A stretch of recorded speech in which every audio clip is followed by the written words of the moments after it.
그래서 어제 이어서 계속 좀 나가 보자면 일단은 여러분들이 openai.com을 일단 들어가 보시면 한국 그 IP가 잡혀갖고 한국어로 나올 거예요.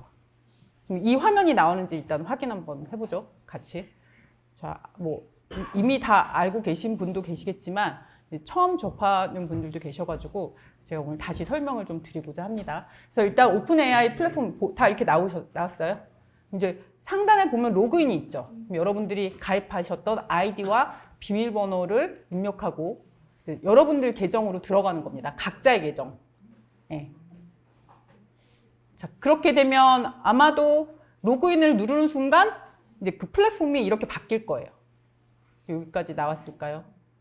자, 사실은 오픈AI가 제공하는 모든 자산이 이 페이지에 있다고 생각하시면 됩니다. 쉽게 말하면 세종대학교로 치면 그냥 세종대학교 전체, 뭐 거기 뭐 학과도 있고 뭐 교무처도 있고 다 기관 내 어떤 기능이 있지만 이게 그냥 메인 페이지예요. 그래서 openai.com 플랫폼을 입력하면 국가가 대한민국이니까 한국어 버전으로 나오지만 여러분들이 로그인을 하는 순간 이제 모든 것을 다 접할 수 있는 메인 페이지로 들어갑니다. 근데 이제 우리는 제가 여러분한테 소개를 해드리려고 하는 건 이제 API 키를 사는 거잖아요. 그래서 지금 오픈 AI 플랫폼에 지금 보면 디벨로퍼 킥스타트라고 있죠. 거기에서 Get Started를 누르시면 약간 왼쪽에 메뉴가 조금 간략하게 좀 약식화 나와 있는 것을 확인할 수 있을 겁니다.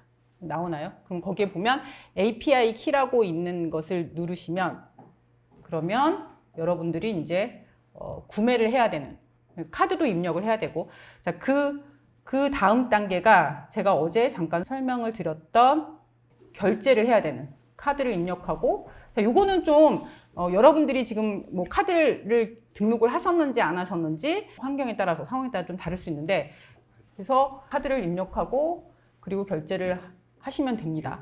근데 이제 결제한 것에 대한 내용을 보려면 이제 메뉴 왼쪽에 있는 메뉴를 이렇게 잘 하나하나 클릭해서 들어가 보셔야 되는데 제가 여러분들한테 권장하는 거는 제일 아까 처음에 소개해드렸던 이 메인 페이지에 굉장히 메뉴가 좀 많잖아요. 다 들어가 볼 수 없죠. 너무 많으니까. 그래서 여러분들이 이제 그 스타트로 가서 이제 사실은 내가 원하는 대로 이렇게 목록화되어서도 지금 UI 디자인이 되어 있지만 이렇게 블럭으로 클릭을 해서 또 찾아 들어갈 수도 있습니다. 그러니까 다시 말하면 이제 찾아 들어가는 방법이 여러 가지가 있는데 그냥 우리가 전체적인 책에서도 목록을 제일 먼저 앞에다 이렇게 차려놓고 찾아가잖아요. 하는 것처럼 목록을 잘 찾아서 그러니까 리스트 안에서 필요한 타이틀을 찾아가지고 원하는 데까지 가는 게 중요하고요. 그래서 여러분들이 말씀드린 것처럼 크리에이티브 뉴 시크릿 키를 누르시면 당연히 이제 돈이 결제가 안 되어 있어도 쟤를 누르면 생성이 돼요. 키가. 그렇지만 사용은 못 해요. 예전에는 돈을 10불인가 줬는데 지금은 또 정책이 어떻게 바뀌었는지를 모르겠어요. 그래서 일단은 중요한 건 여러분들이 결제를 하셔야 키가 발생이 됐을 때 그 키를 사용할 수 있고 결제를 하지 않아도 키는 생성이 되나 사용은 안 된다. 그 말씀을 드리는 거고요. 어제 말씀드렸지만 한번 생성된 키는 다시 끄면 클로즈를 하면 다시 찾을 수 없어요. 그래서 그 키를 계속해서 사용을 하실 거면 이제 메모장이나 저장을 해 놓으셔야 한다. 그 박의빈 선생님이 메일을 통해서 여러분들한테 이게 배포한 그 키는 쓰실 수 있습니다. 오늘 쓰실 수 있고 아마도 내일까지나 뭐 언제 그 키를 삭제하실지 모르겠지만 지금 여기 보면은 여기 키가 발생한 다음에 삭제할 수 있는 기능이 있어요. 그 발생한 인증키가. 그래서 삭제를 시키면 이제 사용이 안 된다. 그래서 여러분들이 제가 제공한 그 코드 안에서 인증키를 넣어서 실행을 했을 때 여러 가지 안 되는 경우, 에러 메시지가 떴을 경우 메시지는 나오긴 하지만 그 메시지가 정답은 아닙니다. 그래서 이제 디버깅을 할 수 있어야 이제 에러 메시지를 참고 삼아 처리를 할 수 있는데 절대적인 메시징은 아니다. 그러니까 그게 아니라 다른 문제로도 사용이 불가능해지는 경우가 있는데 종종 인증키가 삭제됐거나 아니 만료됐거나 이런 경우에 사용이 안 되는 경우가 종종 있습니다. 그래서 그거 참고하시기 바랍니다. 그래서 어제 그것까지 얘기를 했었고요. 이거는 우리나라도 이제 점점 서점들이 이제 그렇게 가는데 이제 GitHub라고 하는 공유 사이트예요. 자, 이제 허깅 페이스나 GitHub에 대해서 이제 처음 들어보신 분도 계시고 들어봤네 하는 분도 계실 거예요. 자, 일단은 시작하기에 앞서서 이제 여러분들한테 드리고 싶은 얘기는 자, AI 기술은 그러니까 기술 자체 저희가 하는 이런 프로그래밍으로 구현되는 기술 자체는 일단은 기술자 입장에서는 공공재 그러니까 개발한 이것을 누구나 쓸 수 있게끔 오픈하는 게 일단 기본 마인드셋입니다. 하지만 그런 정책을 피지 않는 회사도 있죠. 대표적인 회사가 애플. 그래서 사람들이 개발자들 중에 싫어하는 사람이 참 많죠. 그건 뭐 어쨌든 정책의 차이니까. 자, 그렇기 때문에 이 개발자들이 프로그래머들이 뭔가 개발한 어떤 알고리즘이나 모델 같은 경우를 이렇게 공유하는 경우가 굉장히 일반적입니다.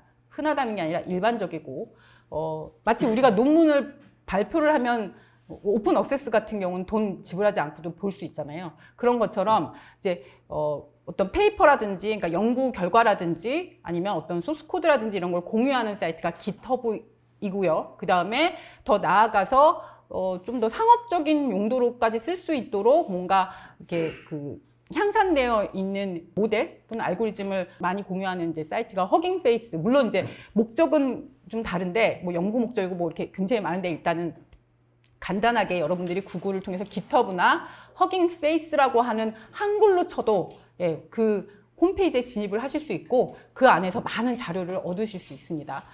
그래서 제가 어제 소개해드렸던 프롬프트 엔지니어링 포 제너러티브 AI라고 하는 원서예요. 이 영판 책에 대해서 사실은 책은 공유가 안 되죠. 당연히 책은 돈 주고 사야 하는데 책 장사를 하는 건 아니지만 자, 번역본이 한민미디어에서 번역해서 나와 있다고 어제 말씀을 드렸고요. 소개를 드렸고요. 이 책이에요. 똑같은 책인데 이 책에 들어있는 모든 코드들이 공개되어 있습니다. 그래서 제가 여러분들한테 뭐 나눠드린 거는 작성한 코드도 있지만 대체로 여기에 들어가 보면 컨텐트라고 하는 폴더에 들어가면 자 챕터별로 이 코드들이 다 들어가 있어요. 그래서 제가 먼저 볼까요? 챕터 1에 보면 자 CSV라고 있는 거나 텍스트는 말 그대로 소스예요. 코드가 아니라 그 코드에서 돌리기 위한 데이터이죠. 네, 그래서 어제 소개드렸던 CSV 파일이 있고 이거는 이제 실행을 한 다음에 결과적으로 나오는 것을 저장한 거예요.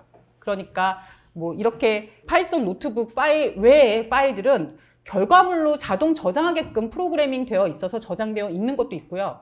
또는 업로드를 해서 사용하게끔 활용하게 되는 그런 소스들도 있습니다. 근데 아무튼 여기 1장에서 있는 얘네는 결과물로 나온 애고요. 그거를 여러분들이 확인하실 수 있는 이제 것이 어제 제가 5가지 원칙에 대해서 얘기를 하면서 실제로 이게 이제 책이랑 병행해서 얘기를 좀 진행을 해야 되는데 지금 여러분들에게 소개를 드리고자 하는 게 방금 전에 제가 챕터 1 폴더 안에 파이썬 노트북 파일이 있다라고 말씀을 드렸어요. 그 파일이 뭐냐면 얘예요. 이 코드는 우리가 어제 설명해 드렸던 5가지 원칙에서 3번째였나요? 제로샷과 풀샷에 대한 예제를 프로그램으로 만든 거예요. 제가 어제는 그냥 프롬프트에 텍스트를 그냥 그렇게 입력해서 우리가 결과물을 얻을 수 있다라고 말씀을 드렸고 그렇지만 우리가 이런 최소한의 프로그래밍은 좀 하는 게 좋겠다. API 키를 인증 키를 받아서 라고 말씀드린 건 바로 그러니까 프롬프트에다 입력하는 거는 말 그대로 매번 반복해야 되는 일인데 이렇게 프로그램으로 만들어 놓고 나면 이제 여러분들이 요 만들어 놓은 규칙 안에서의 프롬프트만 그러니까 컨텐트만 바꾸시면 편하게 사용하실 수 있는 거예요. 우리가 프로그래밍을 하는 이유가 자동화를 하기 위해서라고 말씀을 드렸습니다. 그래서 그런 자동화 과정을 만들기 위해서 이제 이 오픈 AI API를 이제 공개 API를 사용을 하는 겁니다. 그래서 이 코드는 말 그대로 첫 번째 프롬프트 A는 예시를 주지 않은 그러니까 제로샷의 개념으로 프롬프트를 작성한 거고 프롬프트 B는 이제 2가지의 예를 들어준 거잖아요. 그러니까 우리가 이제 신발 이름을 하나 짓는데 첫 번째는 진짜 그렇게 그냥 직설로 지어달라고 한 거고 두 번째는 이제 예시를 든 거죠. 그래서 우리가 이렇게 예시를 2개 이상 할 때는 우리가 그것을 퓨샷이라고 얘기를 한다고 했습니다. 그러고 나서 아까 CSV 파일과 텍스트 파일이 있었잖아요. 자, 나온 결과물을 바로 데이터 프레임이라고 하는 엑셀 형식이라고 상상하시면 좋겠어요. 행렬의 형식으로 전체적으로 생성한 그 문장들을 다 CSV 파일로 마련을 해서 자동으로 저장되게끔 프로그래밍 된 것이 이 코드입니다. 지금 여러분들이 드라이브에 들어가서 보시면 얘에 해당하는 거죠. 그래서 이렇게 보면 이렇게 클릭을 한다고 해서 실행이 당연히 되는 것이 아니라 이렇게 짜여져 있는 코드다. 그리고 이 결과물이다. 근데 이제 여러분들이 얘를 여러분들 컴퓨터에서 실행을 시키려면 자, 콜앱이라고 하는 그 환경으로 가셔서 하셔도 좋고 다운을 받아서 실행을 하셔도 좋은데 일단은 제가 여기다가는 넣어놓진 않았네요. 자, 일단 요 4가지는 제가 요거는 따로 마련한 건데요. 자, 일단 요거 바로 클릭하시면 실행을 할 수 있도록 이렇게 환경으로 들어옵니다. 자, 요게 바로 콜앱 환경이에요. 제가 좀 약간 왔다 갔다 하고 있는데 자, 여기에서 소개한 코드는 지금 여기 들어가 있는 건 아니어서 일단은 그 드라이브에 들어있는 것만 먼저 말씀을 드리고 그 다음에 이렇게 우리가 받은 코드들은 어떻게 사용을 해야 되는가에 대해서 좀 이따 말씀을 드리겠습니다. 네, 일단은 아까 말씀을 드렸던 것처럼 기본 코드인데 다 오픈하셨습니까? 네. 그러면은 박으빈 선생님이 주신 키를 카피하셔서 딱 여기다 넣으셔야 돼요. 여기다. 자, 양쪽에 쌍따옴표예요. 그래서 지금 딱 보면 여기에 그 키를 넣으셔야 되고 여러분들이 만약에 나중에 여러분들 개인의 인증키를 받게 되면 그것도 여기다 넣으셔야 되는데 넣으신 다음에 하셔야 될 것이 요 옆에 열쇠가 있어요. 자, 요 열쇠에 그 인증키를 여기다 넣으시고 노트북 액세스를 체크. 지금은 아마 파란색으로 안 되어 있을 거예요. 그래서 그게 체크돼서 이게 보시면 여기에 인증키를 넣고 여기다 넣고 실행을 시키시면 이렇게 결과가 나와야 돼요. 자, 어제 제가 계층 목록 파싱하는 거 잠깐 설명을 드렸었어요. 그거에 대해서 이제 우리가 한번 그 실습을 해보는 겁니다. 여기다가 키를 넣으시고요. 요 열쇠 있죠? 열쇠. 여기에다가 인증키를 넣으신 다음에 요거 체크하셔야 된다. 원래 이렇게 돼 있을 거예요. 여러분들이 이렇게 파란색으로 바뀌어야 요 인증키를 쓰실 수가 있어요. 여기에서. 이름은 아무것도 상관이 없나요? 네, 지금은 아무것도 건드리지 마시고요. 어제 제가 계층적으로 이 목록화하는 거를 말씀을 드렸어요. 자, 그거를 어떤 텍스트를 입력했을 때 그러니까 계층적으로 이걸 목록화할 수 있도록 그렇게 작성하도록 한 뼈대 코드예요. 그러니까 여러분들이 일단은 오픈AI API를 불러오는 것부터 이제 오늘은 사실 시작을 하는 거니까 내용은 크게 개념하지 마시고 일단은 그래서 나와야 합니다. 자, 여러분들한테 제가 배포한 URL은 실습 파일이 들어있는 거였고요. 그 다음에 API 키는 본인이 발급받은 걸로 해야 되는데 좀 정책을 바꿔서 저희가 제공을 해드렸고요. 자, 그래서 여러분들이 그 키를 가지고 이제 코드에다 넣어서 실행을 하게 되면 이제 정규식이라고 하는 어떤 포맷으로 여러분들이 입력하는 그 입력값에 대해서 제목을 추출을 하고 그 다음에 이제 내용을 요약할 수 있는 그러한 결과를 얻을 수 있습니다. 이거를 이제 하나의 정규식이라고 표현을 한 거는 입력한 텍스트를 어떠한 하나의 우리가 마련한, 그러니까 프로그램드한 그러한 형식으로 나올 수 있게끔 그렇게 규격화했기 때문에 정규식이라고 표현을 한 거고요. 자, 그 하위 제목을 자동으로 추출하기 위해서는 일단은 가장 그 헤딩, 그러니까 이제 여러분들이 지금 코드를 한번 찬찬히 들여다보시면 이런 프로그래밍 언어를 처음 접하시는 분들은 이게 무슨 외계어인가 하실 거예요. 자, 그런데 그냥 문자다 생각하시고 문자 맞죠? 예, 문자인데요. 자, 일단은 역슬래시 별표나 자, 뭐 점 플러스, 쉼표. 자, 이런 거를 간과하시면 안 돼요. 물론 지금은 여러분들이 그 어느 것도 프로그래밍을 할 수 없으니까 그러니까 제가 그 인증키만 카피 앤 페이스트라고 아무것도 건드리지 말라고 말씀을 드렸잖아요. 근데 이제 여러분들이 이러한 프로그래밍 언어가 그러니까 파이썬이나 C나 이런 걸 잘 모른다, 그러니까 한 번도 만나본 적이 없었다 하더라도 우리가 영어나 기호는 많이 만나봤잖아요. 그래서 어떤 이제 계속 들여다보면 한 1시간쯤 들여다보면 패턴이 보이실 거예요. 근데 이제 이러한 패턴을 그대로 기억을 하고 다른 이제 새로운 창을 열어서 여러분들이 옮겨서 적을 때 항상 이 콤마나 마침표나 뭐 세미콜론, 콜론, 뭐 행바꿈 이런 것 때문에 이제 에러가 뜨죠. 그런데 문제는 그런 것 때문에 에러가 뜬다고 해도 그걸 찾기가 쉽지가 않아요. 그래서 이건 여담이지만 프로그래밍에 대해서 전혀 공부를 하고 싶지 않았던 비전공 학생들이 교양 코딩 시험에서 아예 그냥 코드를 통짜로 외워서 제가 시험 보는 학생도 봤어요. 불가능한 건 아닙니다. 자, 그런데 이제 이런 작은 실수로 실행이 안 되는 경우가 있다.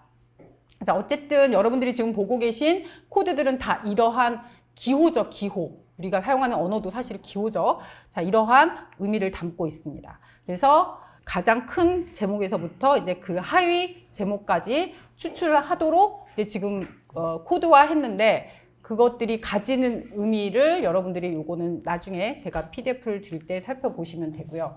자, 이렇게 해서 여러분들이 지금 받은 코드로 얻을 수 있는 거는 이 계층 구조를 가진 하나의 그냥 날 것의 데이터 셋이, 그러니까 텍스트 하나의 그냥 본문이 이제 분석이 가능해진 어떤 그러한 계층 구조로 출력이 된다는 겁니다. 예. 근데 그것을 예전에는 이런 시스템을 옛날에는 그러면 AI 기술이 나오기 전에 우리가 못 만들었나? 아니죠. 만들었죠. 자, 근데 그때는 일일이 자, 요런 문장이 들어오면 요거는 제목으로 뽑고 자, 요러한 내용이면 거기서 솔팅해서 뭐 이게 나래비를 세우고 자, 이런 규칙을 일일이 하나하나 다 알려주면서 결과가 나오도록. 하지만 그것도 의미가 있었죠. 왜냐하면 그렇게 하나의 프레임, 뼈대만 만들어 놓으면 자, 그다음부터는 그 프레임 안에 텍스트만 넣으면 이제 그 뼈대에 준하게 그 프레임에 맞게 결과가 나왔으니까요. 하지만 그 프레임을 일일이 다 커스터마이즈해서 만들 수 없죠. 뭐 1000개가 됐든 100개가. 왜냐면 그 컨텐츠의 내용은 어떤 분야에 따라서 속성도 다르고 그다음에 보는 관점에 따라서도 다른데 그거를 다 일일이 만들 수 없었는데 자, AI 기술이 나오면서 이제 어떻게 됐냐면 어마어마하게 많은 텍스트를 얘가 학습을 해서 이제 이거는 엔터테인먼트 기사, 자 이거는 뭐 정치 기사, 이거는 뭐 논문에 그 사용되는 어떤 그 아티클, 자 이렇게 어떤 그 글의 속성과 톤, 뭐 뉘앙스, 그 다음에 뭐 심지어는 문화적 배경까지 언어가 다 다르면 다 문화적 배경도 다르기 때문에 그런 것까지 고려해서 하나의 이런 그 계층 구조로 이 서머라이즈를 해줄 수 있는 능력을 갖췄다는 것은 이론적인 얘기고요. 자, 실제 결과에 대해서는 항상 전문가인 우리가 항상 그 검열을 해야 된다. 예, 그 얘기입니다. 그래서 다시 돌아가서 이 코드 안에 이제 제가 여러분들한테 쓰는 방법을 알려드렸고 이제 여러분들이 인증키도 지금 갖고 계시고 박유빈 선생님이 넉넉하게 20불을 결제하셨다고 하니까 많이 사용을 해보셔도 될 것 같습니다. 자, 그런데 이제 여기 나와 있는 결과물을 보면 아시겠지만 그 규칙에 맞게 이제 요 내용들이 나왔는데요. 제가 여러분들한테 바라는 건, 그러니까 이제 이런 수업이 끝나고 저희 수업이 끝나고 바라는 건 제가 드리는 그 코드들을 여러분들의 요구사항에 맞게 혹은 여러분들이 원하는 거에 맞게 내용을 바꿔서 그 계속해서 한번 실험을 해보셨으면 하는 생각입니다. 자, 그 다음에 두 번째 지금 그 파일에 있는 거는 자, 이거는 이제 뭐 제목을 그냥 나만의 동화 생성하기로 했는데요. 이제 제가 5가지 원칙을 이제 말씀을 드렸습니다. 사실상 어떻게 보면 그게 이제 가장 큰 줄기라서 그 안에서 계속해서 제가 이제 예시를 들어서 설명을 하고 있는데, 중요한 거는 사용자의 요구사항을 정확히 얘가 이해하고 결과물을 주는 건데, 그게 이렇게 방금 전에 이제 소개한 것처럼 원래 있는 원본, 날 것의 데이터를 잘 올거나이징 하는 것도 필요하지만 우리가 사실 궁극적으로 챗 GPT와 소통을 하려고 하는 건 어떤 주제를 가지고 나의 머리뿐만 아니라 나와 똑같은 유사한 100명의 브레인을 가지고 같이 협업을 하기 위한 거죠. 다시 그냥 쉽게 얘기하면 창의성을 극대화시켜서 우리가 결과물을 얻고 싶은 건데, 자, 그 창의성을 발휘하는 거에 대해서도 우리가 조절할 수 있다는 것입니다. 그러니까 그냥 창의적인 아이디어를 보여주는데 이 가이드 없이 하는 것이 아니라 뭔가 가이드를 줄 수 있다는 거죠. 자, 그래서 무작위성을 조절하는 파라미터를 사용해서 여러분들만의 어떤 창의적인 그 결과물을, 핵심은 여러분들만이라는 것입니다. 왜냐하면 나는 다르지만 챗 GPT를 사용하는 건 우리 70억 인구가 다 돈만 내면 쓸 수 있잖아요. 그러니까 70억 인구가 다 쓴다라는 가정하에 나와 저 사람이 쓰는 거의 결과물의 차이는 결국에는 개인한테 있는 거기 때문에 이제 여러분들이 이렇게 하이퍼 파라미터에 대한 이해를 가지고 좀 조절을 해가면서 결과물을 얻는 게 필요하다라는 것입니다. 일단은 이제 엊그제 제가 그 용어 설명하면서 이 안에서 사용되는 이제 파라미터에 대한 얘기를 했습니다. 매개 변수. 파라미터를 우리말로 하면 매개 변수죠. 자, 이제 변수라는 단어는 잘 알고 계실 거예요. 이제 프로그래밍을 시작하면 제일 먼저 당황하는 게 아니라 상수가 아니라 이제 변수를 우리가 얼마나 잘 활용을 하느냐가 이제 가장 그 기초 시작인데, 쉽게 설명하면 말 그대로 바구니 하나 놓고 그 바구니에 이제 컨텐트 내용을 계속해서 바꿔가면서 이제 이 바구니를 잘 쓰는 거죠. 근데 어떻게 이 바구니를 프로그래밍을 하느냐에 따라서 이제 잘 운용을 하는 거예요. 자, 여기에 하이퍼라는 단어가 하나 붙었습니다.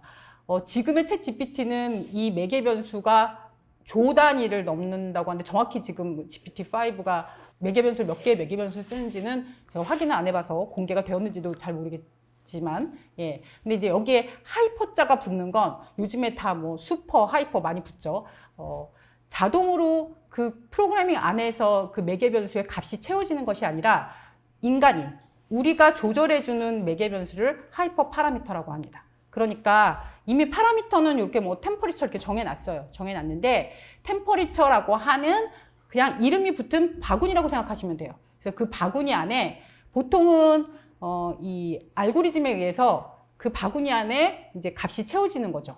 이제 그게 우리가 뭐 가중치 뭐 이제 다시 또 모델로 돌아가 설명하자면 끝도 한도 없지만 어쨌든 자동으로 얘네가 계속 업데이트하면서 이제 정답을 찾아가는 가중치들을 값을 갖게 되는데, 그게 아니라 우리가 지정해주는 또 값들이 있습니다. 그것을 하이퍼 파라미터라고 하고, 자, 여기에서의 하이퍼 파라미터의 의미는 0에서부터 1까지인데 말 그대로 뭐 온도라고 하니까 좀 온도가 따뜻하면 뭔가 좀 인간적으로 느껴지나요? 네, 약간 기계처럼 느껴지는 거 우리가 좀 냉하다라고 얘기를 하고, 인간처럼 뭐 인간답다 그러면 좀 약간 따뜻하다 뭐 이런 의미로 약간 표현을 하죠. 자, 그래서 1에 해당하면 진짜 창의적인, 마치 사람이 이렇게 창의롭게 얘기를 하는 것처럼, 이제 0에 가까울수록 굉장히 어떤 규격화되어 있는, 자, 그렇게 표현이 되는 것입니다. 네, 다시 한번 말씀드리지만 여러분들이 체감을 하셔야 되고 여러분들이 실험을 하셔야 돼요. 왜냐하면 제가 마치 절대값인 것처럼 0.3까지는 요약 설명에 적합하고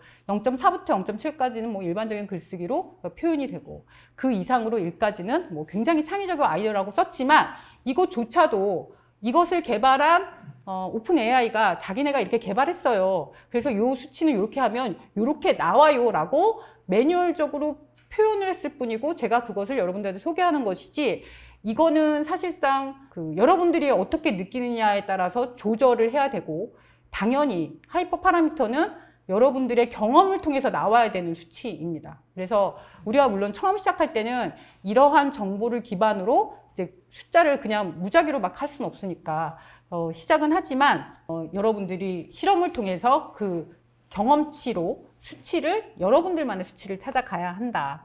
자, 그래서 다시 한번 이제 설명을 하자면, 낮을수록 지금 여러분들한테 도출되는, 그러니까 이제 확률 게임이라고 말씀을 드렸습니다. 확률적으로 얘가 그 높은 확률로, 그러니까 이 수치가 낮을수록 안정적이고 반복적이고 예측이 가능하다라는 거죠. 자, 여기에서 안정적이라는 건 말 그대로 시스템을 만들어 놓고 그 시스템에 가장 준하다는 표현입니다. 우리가 학교 안에서도 여러 가지 시스템을 쓰지만 안정적이라고 하는 건 내가 이해하고 있는 그 시스템에 값을 인풋했을 때 이해하고 있는 그 시스템으로 값이 나오면 우리는 그냥 안정적이라고 느끼죠. 근데 우리가 불안정해. 시스템이 어떻게 됐나 봐 라고 표현하는 건 뭐예요? 내가 예상하고 있는 값이 안 나오고 엉뚱한 값이 나올 때 우리는 시스템이 불안정하다 이런 표현을 쓰죠. 자, 그것처럼 불안정하다는 의미는 또 창의적이다라고 또 해석할 수도 있습니다. 그렇죠? 그래서 창의적으로 이제 우리 학교 시스템이 망가져가지고 뭐 결과가 안 나오거나 페이지가 멈춰버릴 때가 있죠. 예, 그래서 일단은 요 템퍼리처를 그렇게 생각하시면 되고요. 자, 이것도 이제 인증키를 넣으시고 실험을 하시면 됩니다. 자, 참고로 혹시 여러분들이 이 온라인 시스템이 아니라 오프라인 내 컴퓨터에서 작업을 하고 싶다라고 생각하시는 분이 계시다면 이렇게 제가 제공한 파일을 여기 다운로드 있죠? 여기 다운로드에 보면 자, 2가지 버전으로 다운을 받으실 수가 있습니다. 지금 제가 여러분들 콜앱에서 제공하는 건 파이썬 노트북이에요. 그래서 이 확장자로 다운을 받거나 아니면 .py 그냥 파이썬 파일로 다운을 받으셔도 되고 다운을 받으신 파일을 가지고 여러분들이 설치해 놓은 그 환경 안에서 그 실행을 시키시면 되는데 여기서 여러분들이 기억하셔야 될 건 설치를 해야 될 라이브러리가 좀 많아요. 일단은 오픈 AI가 제공하고 있는 그 오픈 AI 라이브러리도 설치를 해야 되고 뭐 판다스 연산 라이브러리도 설치를 해야 되는데 그게 설치가 되어야 여러분들이 요 앞에 상단에 보면 코드에 항상 상단에 보면 이제 우리가 이 from 어쩌고저쩌고 하면서 임포트 블라블라블라 이렇게 나오는 게 있어요. 이건 뭐냐면 자 이제 라이브러리가 있는데 그 라이브러리 안에서 내가 필요한 쉽게 말하면 함수를 불러다 쓰겠다라는 의미예요. 이제 콜앱은 얘네가 그 라이브러리를 환경 안에 다 설치를 해줬고요.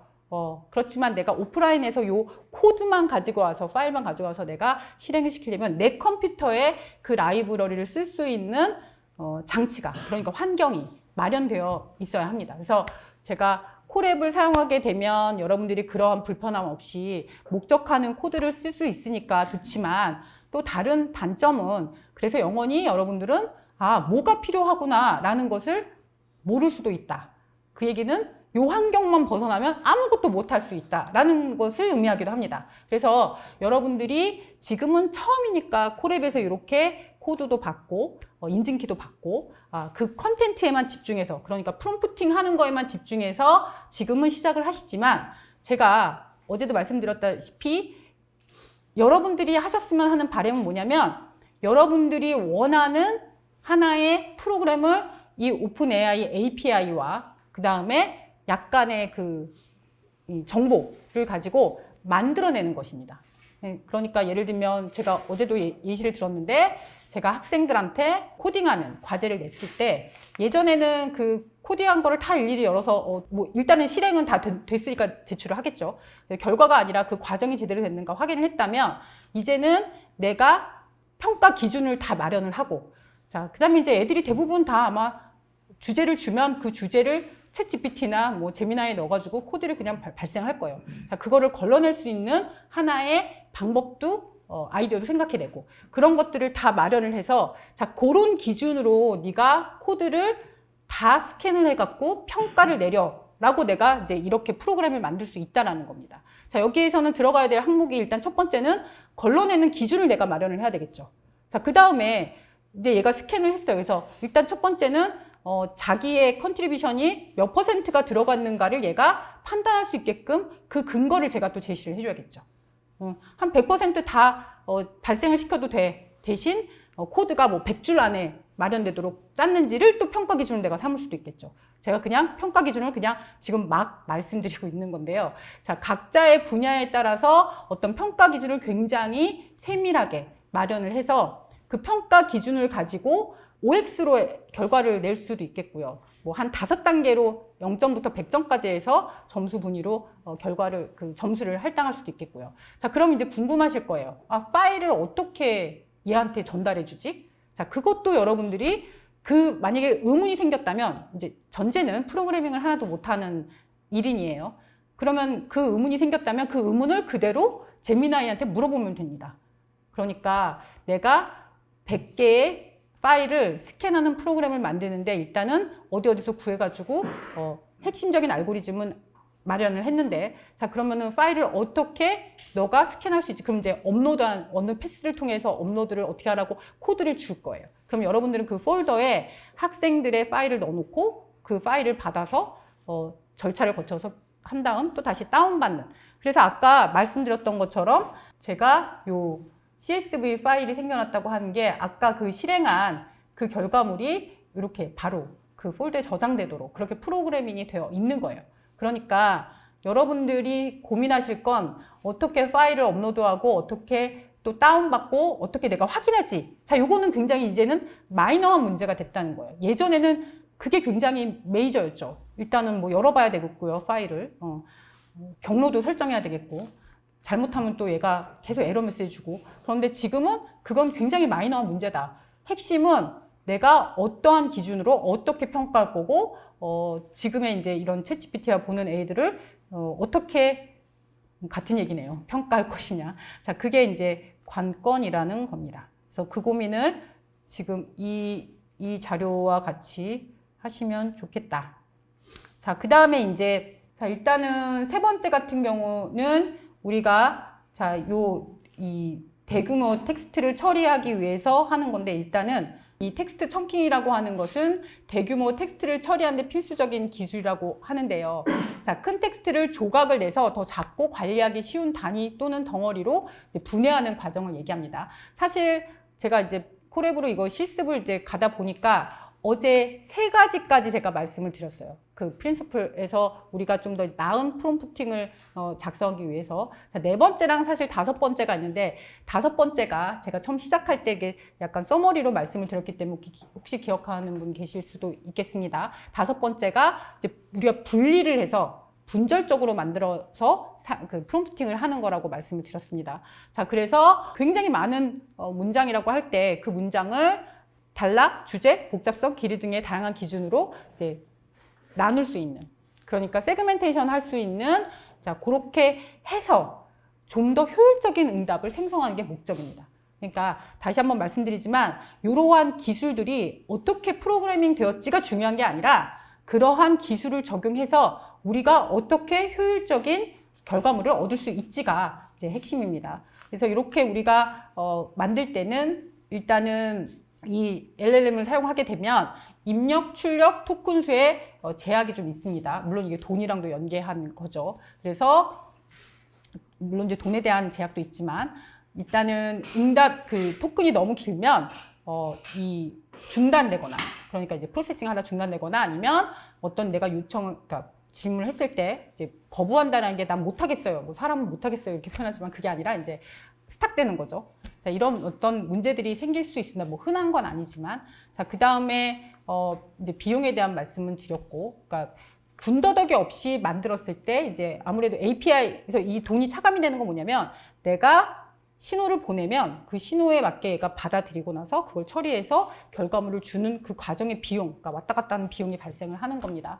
그래서 그 비용에 대해서 쓸데없이 이만큼의 질문을 하고 또 왔는데 건진 건 없고, 자, 이러면서 계속해서 비용이 발생하는 거예요. 특히 이제 텍스트가 더 많아지면 많을수록 토큰 수가 늘어나니까 그런 것들에 대한 절감 효과가 있죠. 자, 그 다음에 핵심 정보만을 활용할 수 있다는 건 말씀드렸다시피 우리보다도 그런 올거나이즈 하거나 서머라이즈를 얘가 굉장히 잘합니다. 잘하겠죠. 예, 그런데 너무 서머라이즈를 잘해서 내가 필요로 하는 정보를 빼버리고 나는 필요하다고 생각하는데 걔는 필요하다고 판단하지 않아서 그렇게 빼버리는 경우도 있죠. 자, 그래서 어쨌든 결론은 성능을 향상시키는 게 목표이다. 자, 그래서 이런 목표를 가지고 청킹이 필요한 거는 방대한 문서 처리할 때.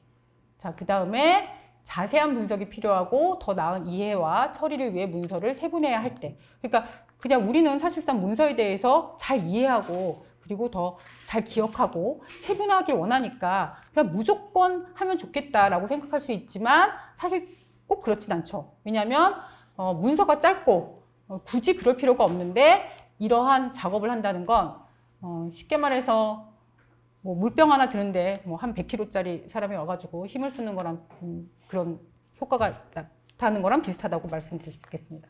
그래서 방금 말씀드렸듯이 나는 원하지 않은데 자기가 막 삭제해버리고 서머에서 버려버리는 경우가 생긴다. 그러니까 단어 간의 원래 의미와 관계가 손실될 수 있다. 그리고 주요 아이디어와 주제를 이해하기 어려울 수도 있다.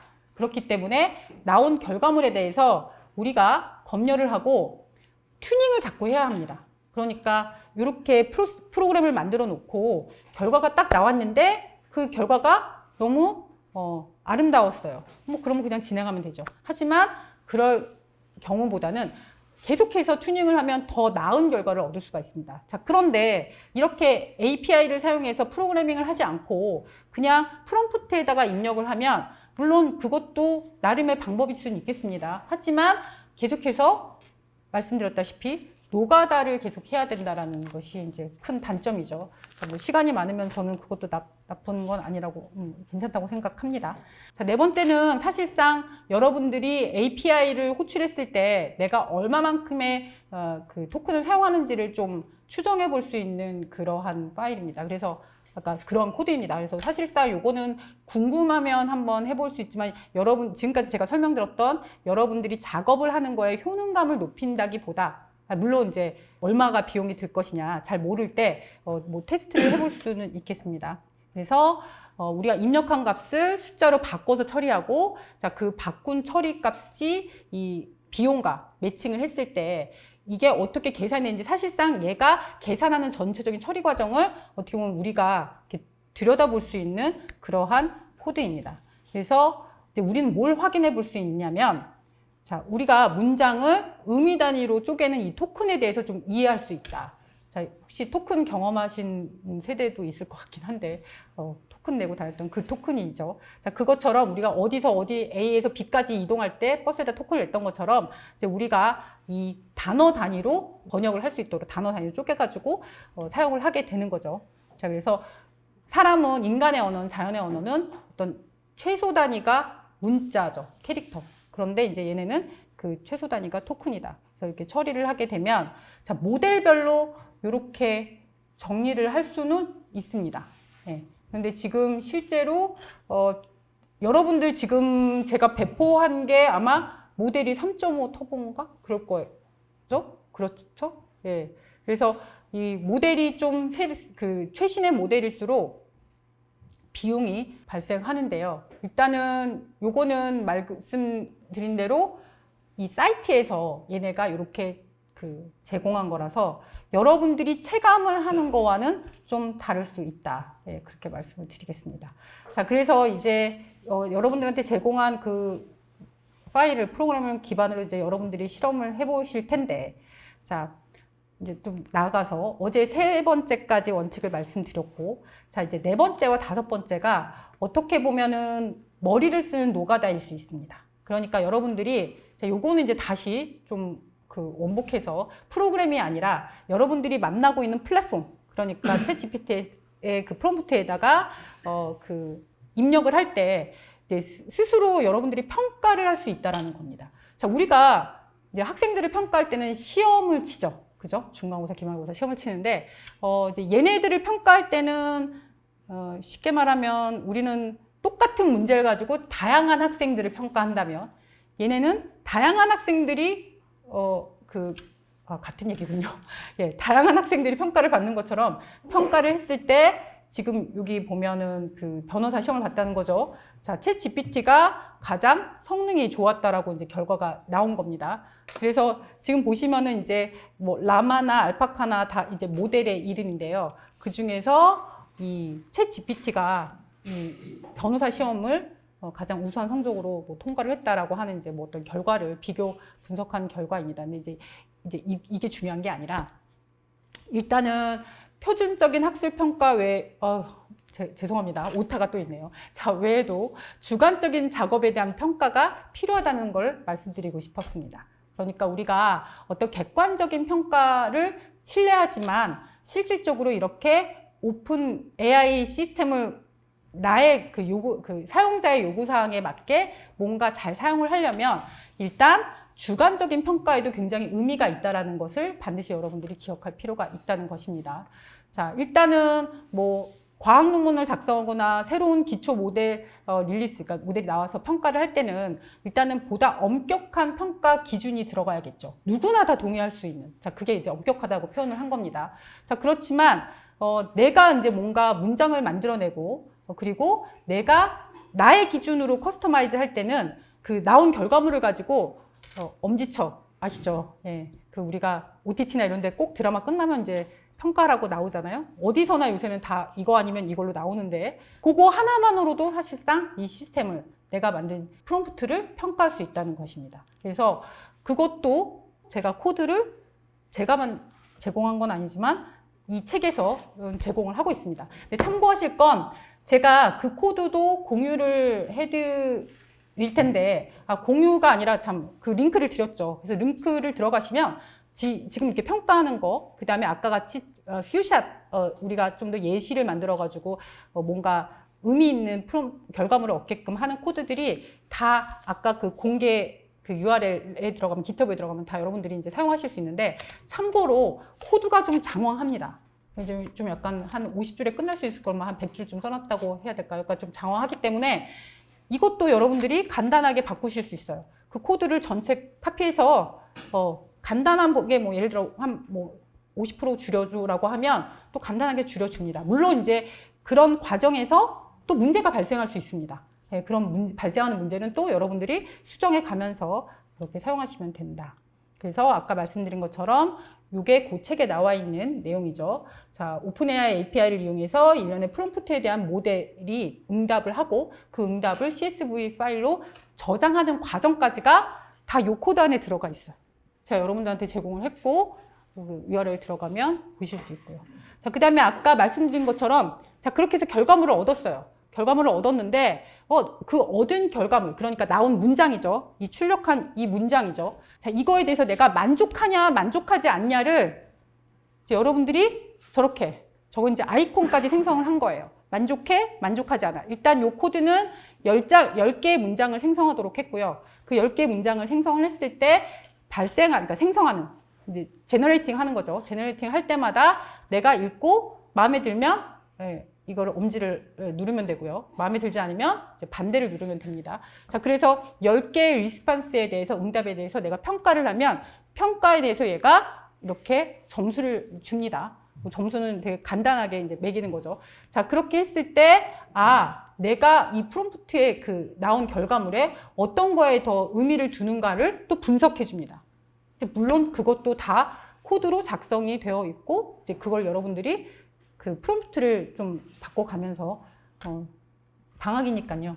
해보셔도 좋습니다. 그래서 저는 뭐, 예를 들면, 사랑이 뭐라고 생각해? 라든지, 뭐 사랑에 대한 정의? 아니면 뭐 커피에 대한 정의? 라고 그냥 단순하게 물어보면 너무 제너럴한 대답이 나옵니다. 그제 제가 말씀드렸죠. 근데 이제 예시를 주는 거죠. 철학적 어떤 뭐 예시를 주던, 철학의 관점으로 보던, 아니면 뭐 재미의 관점으로 보던, 내가 관점을 얘한테 표현을 해주면, 그러니까 디렉션을 주면 그 디렉션을 기반으로 해서 이제 그 결과물을 주는 거죠. 근데 그 결과물이 나왔다고 해서 내가 다 마음에 드느냐? 그건 또 아니죠. 그래서 그 평가를 하는 겁니다. 그래서 굉장히 단순한 평가. 좀 전에 제가 말씀드렸던 것처럼 되게 단순한 거지만 과도한 부담을 주지 않는다는 게 사실 이거의 핵심입니다. 이 평가 방식이. 자, 그렇게 과도하게 부담을 주지 않으면서도 여러분들이 프롬프팅에 있어서, 설계한 데 있어서 좀 그냥 무작위로 하는 것보다는 개선 효과를 얻을 수 있다. 그리고 뭐 이런 것도 있습니다. 제가 아까 코드를 받으면 그 받은 코드를 가지고 또 다시 물어봐서 변형을 시키라는 말씀을 드렸는데, 그 컨셉이랑 비슷한 거죠. 쉽게 얘기하면은 내가 하나의 가이드를 주고 경우의 수를 주는 겁니다. 이제 퍼뮤테이션 방법이라고 이제 표현을 하는데, 우리가 이제 그 순혈, 그러니까 발생을 시켜가지고 경우의 수를 주면서 판단하는 거죠. 그래서 프롬프트를 입력을 했을 때 조건을 조금씩 다르게 하면서 이제 8개의 이미지를, 아니 이건 6개네요. 6개의 이미지를 이렇게 출력하도록 했을 때 내가 시각적으로 확인을 하고 그리고 나서 판단할 수 있게끔. 자, 그렇게 설계하는 방법도 있습니다. 이것도 약간의 에너지가 들어가는 작업이긴 하지만 이미지로 나오는 거기 때문에 보다 직관적일 수 있죠. 그래서 내가 생각하고 있는 문장이라든지 만약에 제가 소설가라고 하면 머릿속에 뭔가는 막 그려져서 문장으로 설명은 했는데 그 문장이 마음에 안 들었을 때 일단 이미지를 출력을 하고 그 이미지를 보면 그 안에서 또 인사이트를 얻을 수 있죠. 그러면 그 얻은 인사이트를 내가 문장화하는 게 아니라 다시 챗 GPT한테 그것을 문자화 하게끔. 자, 그렇게 왔다 갔다 하면서 그러니까 멀티모달적으로 작업을 하면서 설계를 할 수 있는 방법도 있다라는 것입니다. 자, 그리고 이제 아까 말씀드린 것처럼 그 실습의 하나 마지막에 이제 우리가 분해를 통해서 문제를 좀 더 효율적으로 해결하는 방법입니다. 그래서 이거는 우리가 모든 문제를 해결하는 데 있어서 어떻게 보면은 가장 기반이 되는 그 해결 방식이라고 할 수 있겠습니다. 그래서 일단은 문제를 이해하고 분석을 통해서 분해를 하고 각각의 컴포넌트를 가지고 좀 더 쉽게 컴포넌트를 나눠서 그 문제를 해결할 수도 있겠고요. 나눈 컴포넌트들을 가지고 재조합을 통해서 우리가 문제를 해결할 수도 있죠. 자, 그래서 우리가 이 문제를 분해한 후에 분해한 문제를 가지고 얘한테 평가를 하도록 할 수도 있습니다. 그래서 그 평가한 결과를 가지고 또 내가 다시 설계를 할 수도 있죠. 그래서 이제 하나의 예시를 든 건 이제 그 신발의 사이즈에 관계없는 이제 신발 이름, 계속해서 이제 신발 리스트, 신발 이름이 나오는데, 자, 신발 이름을 정해줘라고 하면 얘가 막 정하죠. 그냥 나왔어요. 그러니까 이건 아무런 예시도 들지 않고 그냥 나온 거에 대해서 사실상 얘가 어떠한 가중치를 둬서 나에게 보여줬는지는 사실 우리는 다 몰라요. 오픈 AI에서 제공하는 플랫폼 안의 기능 중에 10개의 리스트를 뽑아줘 라고 했을 때 그 10개의 리스트가 가중치대로 1번부터 10번까지 나오는 걸 확인할 수 있다고 말씀을 드렸습니다. 그렇긴 하지만 매번 우리가 나오는 그 단어들에 대해서 그렇게 그 가중치를 확인할 수는 없고, 다만 이제 얘한테 역으로 다시 그 평가, 나에게 준 결과물을 가지고 평가를 하는, 그러니까 분절적으로 평가를 하는 것을 요청할 수 있습니다. 그래서 그 나온 결과물을 가지고 그 안에서 또 말씀드리지만 인사이트를 가질 수 있다는 거죠. 이제 여기서 중요한 건 여러분들이 이 AI 시스템과 같이 협업을 하면서 그 나온 결과물을 그대로 쓰는 것이 아니라 그 결과물을 가지고 여러분들이 그 안에서 통찰력을 자꾸 이렇게 키워 나가는 겁니다. 자, 그 다음에 이제 요거 COT라고 하는 얘기도 지난번에 잠깐 했었는데요. 자, 생각에 꼬리에 꼬리를 무는 겁니다. 요즘에 꼬꼬무라고 하는 그러한 예능이라고 해야 되나요? 뭐 다큐멘터리도 아니고 이제 그런 게 있는데, 자, 그것처럼 생각의 사슬을 만드는 겁니다. 자, 어떻게 보면은 이제 모델한테 좀 더 그러니까 생각할 수 있는 시간을 주는 건데, 이것도 어제 어느 교수님이 질문하셨죠. 예, 그러니까 A라는 AI 시스템이 내놓은 결과물을 가지고 이제 B라는 그 시스템한테 던지고 그 B라는 시스템에 나온 결과물을 가지고 다시 또 A한테 던졌을 때 사실은 똑같은 결과물이 나오지는 않습니다. 자, 그런데 이것도 다양한 모델을 경험을 하는 것에 있어서 좀 더 향상된 결과를 얻을 수도 있지만 이제 그 안에서의 논조가 되게 다르고, 그러니까 표현법이 다른 것을 말씀드리는 게 아닙니다. 뭐 반말을 했다, 존댓말을 했다, 뭐 좀 더 고운말을 썼다, 이런 어떤 그 표현 방식이 아니라 논조, 그러니까 주장하고자 하는 바 또는 소스를 가지고 오는 그 내용도 좀 달라요. 정보를 취합하는. 자, 그런 차이에서 오는 개선 효과를 우리가 얻을 수 있다는 거지. 그런 방법이 있고, 이제 마지막으로 소개해 드릴 거는 바로 시각화입니다. 그러니까 이제 미드저니가 무료였다가 이제 유료로 전환이 돼서 이제는 거의 그냥 아마 미드저니 같은 경우는 다 유료인 것 같습니다. 무료의 기회가 없는 것 같은데, 근데 나노 바나나 프로라고 제미나이에서 이제 만든 거죠. 뿐만 아니라 챗 GPT도 이제 달리를 계속해서 개선하고 있고요. 그래서 여러분들이 이미지를 생성하는 걸로 쓸 수도 있는데, 물론 얘네들은 목적은 이미지 생성 모델이긴 한데, 그게 아니라 여러분들이 생성한, 아까 제가 잠깐 설명을 드렸던 것처럼 생성한 이미지를 가지고 역으로 그 안에서의 프롬프팅을 만들 수 있다는 것입니다. 그러니까 우리가 머릿속에 있는 건 뭐라고, 이제 제가 이제 언어를 사용하고 있지만 글이나 말이나 문자를 통해서 우리가 소통을 하잖아요. 그런데 뭐 음악가는 음악을 통해서 소통을 하고, 뭐 화가는 그림을 통해서 소통을 하고, 사진가는 사진을 통해서 소통을 하는 것처럼 이제 매개체가 달라짐에 따라서 우리가 또 이 생각의 전환을 가질 수 있죠. 이제 그런데 우리가 다 전문가는 아니기 때문에 내가 그릴 수는 없고 찍을 수는 없는데, 이제 얘네들이 그걸 도와준다는 거죠. 그래서 이러한 멀티모델의 어떤 기능을 잘 활용을 해서 음악은 아직까지는 그건 좀 안 되는 것 같고요. 이제 시각적인 어떤 그 효과는 충분히 여러분들이 누릴 수 있을 거라고 생각합니다. 텍스트는 여러분들이 텍스트 프롬프팅은 그렇게 사용을 하시면 되고, 자, 사실은 이미지 생성에 대해서는 여러분들이 크게 관심을 가지시는 분이 여기 뭐 디노과나 이쪽 계통 계신 그 분야에 계신 분들이 계셨다면 참 좋았을 텐데, 아무튼 제가 파악이 좀 잘 안 돼서요. 어쨌든 이제 프롬프트 엔지니어링 기술에 크게 이제 두 가지로 제가 이제 설명을 드린 겁니다. 하나는 텍스트를 우리가 얻고자 하는 프롬프팅이 있고, 이제 이미지를 얻고자 하는 프롬프팅인데, 원래는 제가 이 강좌를 준비하면서 구성하면서 이미지 쪽에 무게를 많이 뒀는데, 어떻게 하다 보니까 텍스트에 좀 또 무게가 더 실어졌네요. 자, 일단은 우리가 이 AI를 활용해서 이미지를 생성할 수 있는데, 미드전이라고 하는 애가 좀 초반에 약간 그 상투를 잡고 나온 회사입니다. 플랫폼이죠.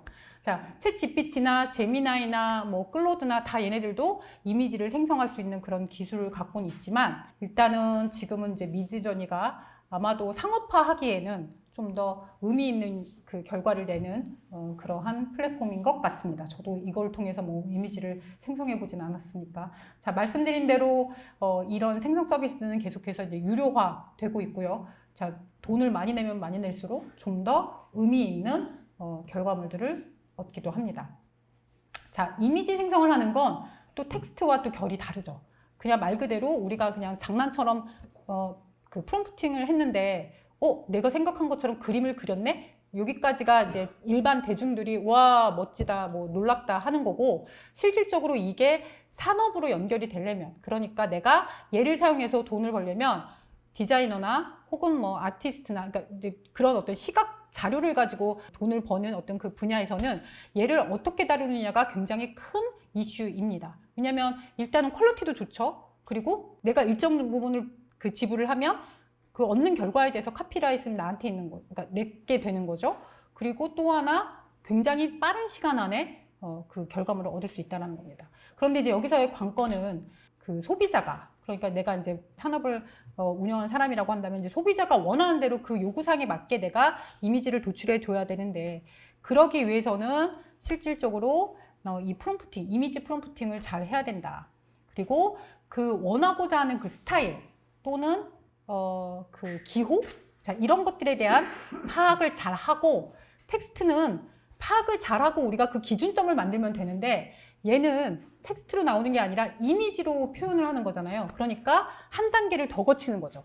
내가 원하는 스타일과 뉘앙스를 나는 밝았으면 좋겠어. 나는 예뻤으면 좋겠어. 자, 이거 가지고 표현이 된다면 정말 예쁜 그림은 나올지 모르겠지만 누구한테 팔 수는 없을 겁니다. 그래서 이 이미지 생성은 사실상 어떻게 보면 감각도 필요하지만 그 자기가 가지고 있는 감각을 이제 뭐 예체능으로 훈련을 받은 친구들이죠. 감각을 텍스트로 잘 표현을 할 수 있어야 합니다. 그러니까 어떻게 보면은 얘를 잘 다룬다는 거는 좀 더 과거보다는 머리를 더 많이 써야 된다라는 게 제 개인적인 견해입니다. 이미지 생성을 위해서 프롬프트 엔지니어링을 하는 데 있어서 인페인팅, 아웃페인팅, 밈분해, 밈 매핑. 사실 저는 이 밈이라는 단어가 익숙하지 않은데, 자, 일단은 여러분들이 알고 계신 그 밈이 맞고요. 그래서 제가 이해하는 건 약간 그 오버랩을 한다?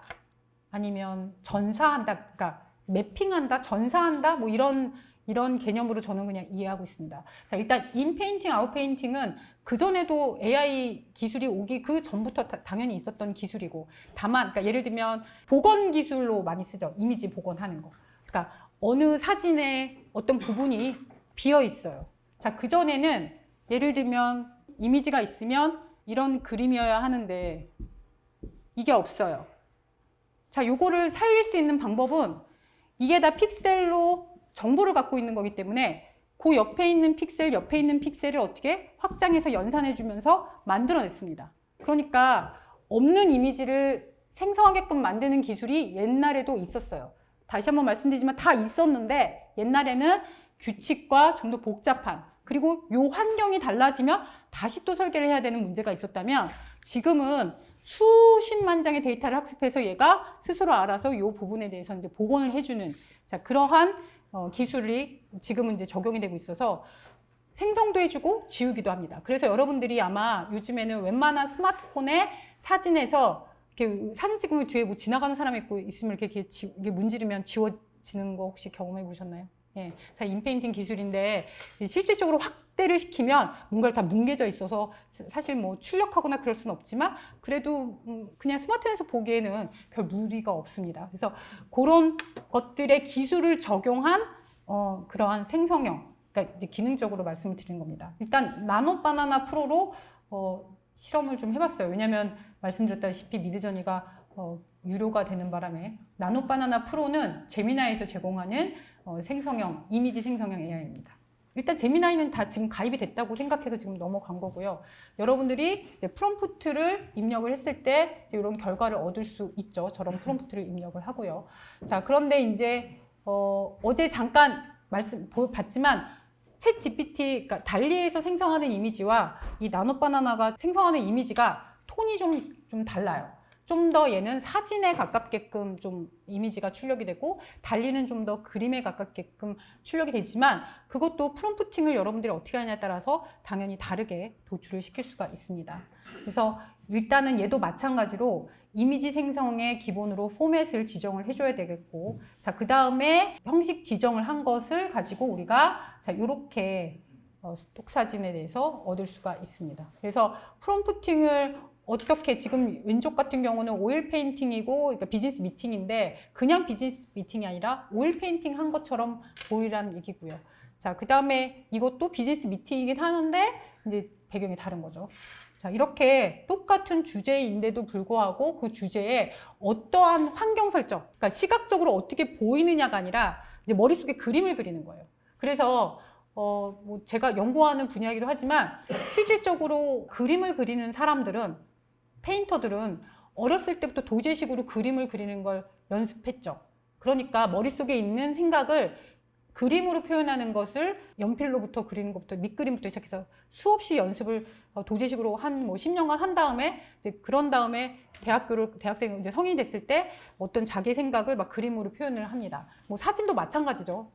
그런데 이제 저희들 같이 그냥 범인들은 머릿속에 생각은 이만큼 있지만 그림을 못 그려요. 그렇게 연습을 해본 적이 없어서. 근데 이제는 가능하다는 거죠.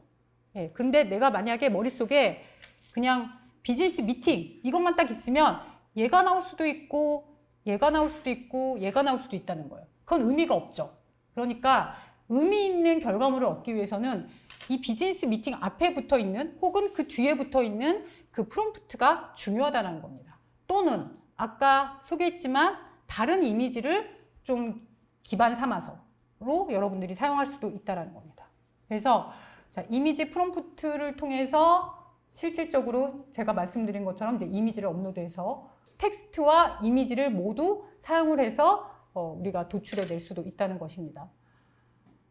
자, 여기 왼쪽 같은 경우는 이제 텍스트가 없는 경우, 이제 이미지가 없는 경우, 오른쪽 같은 경우는 이미지를 같이 넣으면서 프롬프팅을 했을 경우의 결과가 다른 겁니다. 그 다음에 이제 이게 참 묘한 표현이긴 해요. 스타일에 대해서 지정을 해주는 겁니다. 그래서 여러분들 반고를 되게 많이 쓴다고 얘기를 했었죠. 그러니까 이게 실험을 할 때 저희도 뭔가 알고리즘을 만들고 할 때 뭐 달리나 반고나 피카소나 이런 사람들의 그 그림들을 많이 활용을 합니다. 그 이유는 아주 간단해요. 누구나 그냥 다 알 거라고 생각하기 때문에 설명이 필요 없는 거죠. 하지만 뭐 저희도 구스타프 클림트를 이제 아는 분들 꽤 계시라고 생각할 텐데 구스타프 클림트보다는 반고가 더 유명하죠. 예, 그래서 실질적으로 물론 그의 어떤 그림의 스타일도 되게 유니크하지만 많은 사람들이 대중들이 알고 있다는 거. 자, 그 다음에 이제 저작권에 관한 것도 사실 이슈가 됩니다. 그래서 이런 것들을 가지고 우리가 스타일을 지정해서 일러스트레이션을 해도 어떤 스타일로. 자, 루이스 캐롤이라고 하는 사람이 우리는 소설가로도 알려져 있고 또 동화를 그린 극작가로도 알려져 있는데 동화 많이 봤죠, 어렸을 때. 그래서 저런 스타일이 그렇구나.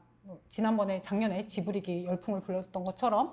자, 그 다음에 자, 이것도 Make in the Style of the Great Gatsby라고 하면 아마도 지금 학생들은 잘 모를 텐데 우리는 그래도 오다 가다 아빠가 보고 계시는 영화를 그 분위기를 아마 기억할 겁니다. 그래서 그 기억하고 있는 그 분위기가 그림으로 연출이 되는 거예요.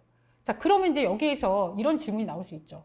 우리는 같은 세대를 관통했기 때문에 이 분위기를 이해해요. 하지만 그 세대를 거치지 않은 친구들은 분위기를 이해 못합니다. 저게 왜 개집이지?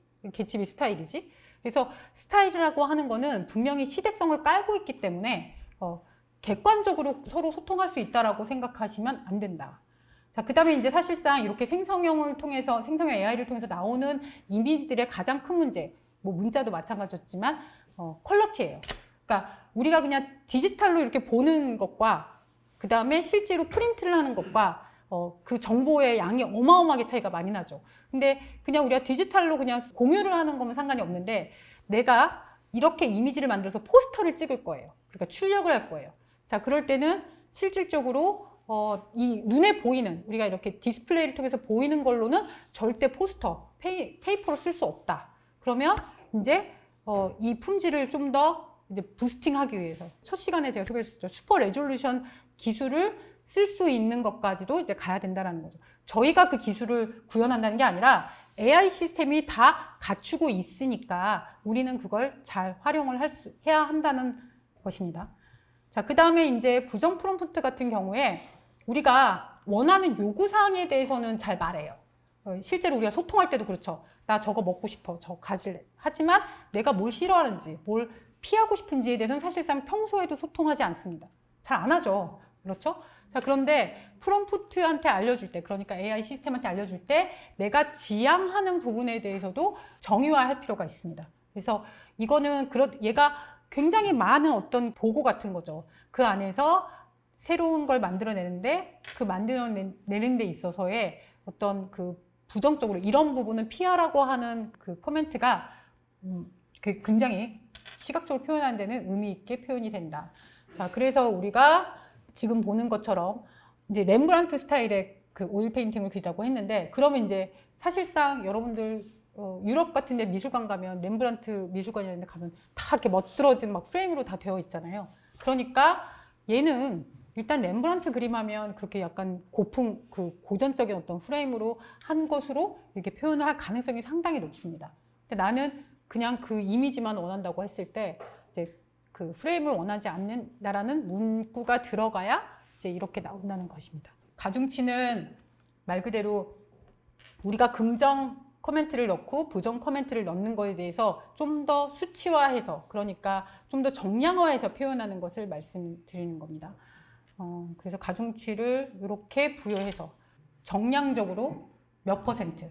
그런데 그렇다고 해서 진짜 얘 기준으로의 80%와 나의 기준의 80%. 그래서 우리가 항상 경험치라는 게 되게 중요한 거죠. 예. 하지만 처음부터 내가 수치화하기 시작을 하면 그것도 얘가 그 수치화, 내가 기준을 삼은 그 수치화에 대해서 또 학습을 합니다. 그러니까 나는 이게 80%라고 표현을 했는데 얘는 이렇게 표현을 한 거야. 그러면 나는 이게 80%가 아닐 수 있잖아요. 그러면은 more라고 표현할 수도 있고 less라고 표현할 수도 있고, 계속해서 이 수치에 대해서도 서로 협상이 이루어질 수 있다는 겁니다. 인페인팅 이미지에 대해서는 그냥 여러분들이 보시는 걸로 자, 요거는 말씀드렸다시피 제가 PDF를 나눠드릴 거라서 자, 내일 다시 한번 볼 수도 있겠지만 찬찬히 집에서 요거는 그냥 보시면 좋을 것 같고요. 자, 요거 민분의 요거는 내일 다시 한번 설명을 좀 드리도록 하겠습니다. 자, 그런데 그 전에 끝내기 전에 디퓨전이라고 하는 이 LLM과 생성형 이미지를 생성하는 거에는 어떻게 보면 크게 두 축으로 트랜스포머 모델과 디퓨전 모델이 있습니다. 모델의 어떤 알고리즘 프로세스, 그러니까 이 동작 과정을 설명하려고 하는 게 아니라 두 축이 있다. 자, 그런데 이제 그 디퓨전 모델을 기반으로 해서 스테이블 디퓨전이라고 하고, 제가 독일 연구하는 연구자들이 하나의 플랫폼을 만들었어요.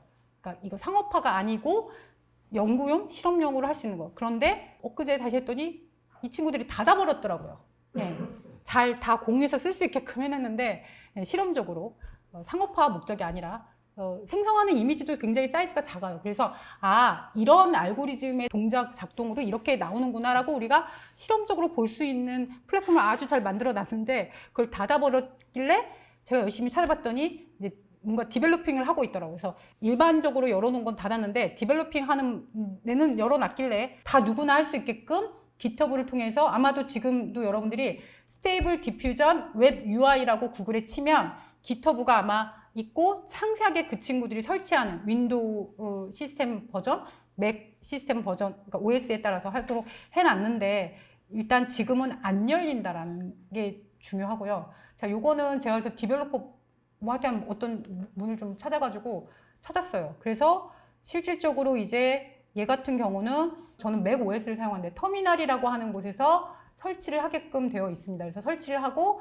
작동을 하면 동작을 시키면 자, 이 로컬, 그러니까 쉽게 말하면 어제 교수님이 API 물어보셨는데 얘네들이 만들어 놓은 것에 제가 문을 두드리고 가서 계속 이제 내 그 컴퓨터에서 쓸 수 있게끔 자, 그렇게 시스템을 연결해 놨는데 아마도 여러분들은 제가 윈도우 버전에서는 윈도우 시스템에서는 어떻게 하는지 찾다가 그냥 왔는데요. 해결을 못 해가지고 지금 맥에서는 맥을 사용하시는 분들은 만약에 저한테 물어보시면 제가 알려드릴 수 있어요. 자, 그런데 이제 일단은 기능들이 많이 좀 없어졌고 지금 보시는 것처럼 이게 이제 디퓨전 모델, 그러니까 얘네들이 이렇게 생성할 수 있도록 디퓨전 모델을 만드는데 지금 보시면 텍스트 투 이미지고요, 이미지 투 이미지고요. 자, 이렇게 기능들을 많이 만들어 놓았어요. 아까 제가 프롬프팅 말씀을 드렸는데 지금 보시면 이렇게 익스텐션이라고 해서 하나의 모델 안에 어떻게 보면 이제 부수적인 어떤 기능들을 다 얘네들이 쓸 수 있게끔 지금 요거는 빌트인 되어 있는 거고요. 지금도 계속해서 생성되는 모델을 가지고 업로드를 시켜가지고 여기에다가 생성할 수 있도록 또 기능을 막 붙일 수 있어요. 자, 이 얘기를 왜 설명을 드리냐면 이제 여기 보시면 여기에 내가 어떤 A라는 친구가 모델을 하나 개발한 거예요. 무슨 모델을 개발했냐면 반고흐가 아니라 구스타프 크림트의 스타일로만 아주 강하게 표현할 수 있는 모델 하나를 만들어 놨어요. 특화해서.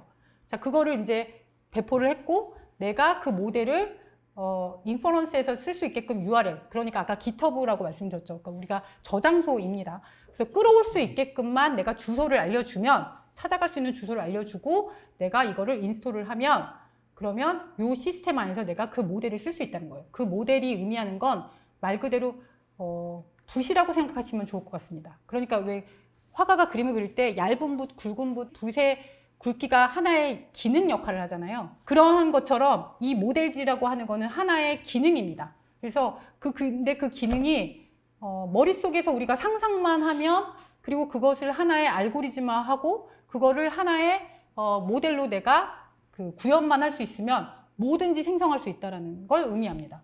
그래서 지금 여기에다가 어디 갔죠? 여기다가 텍스트를 이제 거기 안에서의 우리가 파라미터를 바꾸면서 생성하는 이미지들을 다르게 생성시킬 수 있다는 거예요. 우리는 전문가가 아니니까 굳이 막 그걸 탐구할 필요가 없는데 지금 보시는 것처럼 여기 보면은 샘플링 메서드가 있죠. 제가 확률이라는 말씀을 드렸어요. 그러니까 통계적으로 어떠한 이미지가 도출되기 위해서 우리가 그 샘플링하는 과정을 자, 이렇게 다양하게 소개를 하고 있습니다. 이거보다 훨씬 더 많을 수 있어요. 100개, 1000개도 만들 수 있어요. 자, 중요한 건 뭐냐면 이제 공학자가 이런 모델을 만들어 놓으면 그 공학자가 모델을 만들었을 때 어떤 예술적 감각이 있어서 만든 건 아닐 거 아니에요. 자, 여기에서 우리가 창작을 하는 데 있어서 좀 더 어느 부분이 강조가 되기 위해서는 이런 확률 게임으로 우리가 설계를 하면 좋겠다라는 아이디어는 있겠지만 결과론적으로는 시각 이미지이기 때문에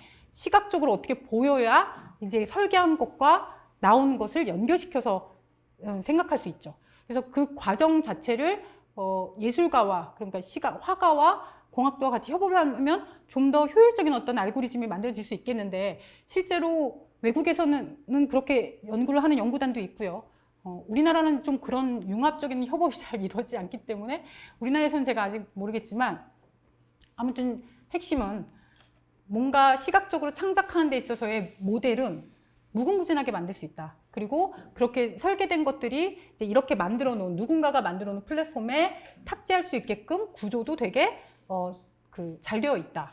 중요한 건 이제 예를 들어서 시각 산업에 종사하거나 시각적인 어떤 일을 하는 분들이 이 시스템에 대해서 잘 이해하고 숙지할 필요가 있는데 그분들한테 이거는 무슨 함수를 쓴 거예요, 이거는 무슨 모델이 나온 거예요 라고 설명에는 아무 의미가 없고요. 이러한 알고리즘들이 어떠한 시각적 결과를 나오는지를 실험을 통해서 우리가 정량화할 필요는 있다는 것입니다. 그건 누군가가 하기도 했고 실제로 이 친구들이 이런 시스템을 만들 때 다 매뉴얼 했는데 다시 한번 말씀드리지만 그건 매뉴얼일 뿐이고 창작되어진 결과물에 대해서는 각자의 어떤 요구사항이나 기호에 따라서 선별적으로 선택할 수 있다라는 것을 말씀드리고 자 오늘은 여기까지 하고요. 그리고 내일은 아까 제가 그 이미지 생성하는 거에 대해서 좀 더 기능적인 부분들을 조금 짧게 말씀을 드리고 그 다음에 제가 생성형 AI를 기반으로 한 텍스트 생성과 이미지 생성만 말씀을 드렸는데 이거는 크게 큰 축이고 이 두 가지의 축을 기반으로 해서 만들어질 수 있는 AI 시스템은 계속해서 산업군에서는 생겨나고 있고요. 이번 기회에 조사를 해서 여러분과 함께 공유의 시간을 가져볼까 합니다. 자, 그러면은 내일 뵙겠습니다. 수고하셨습니다.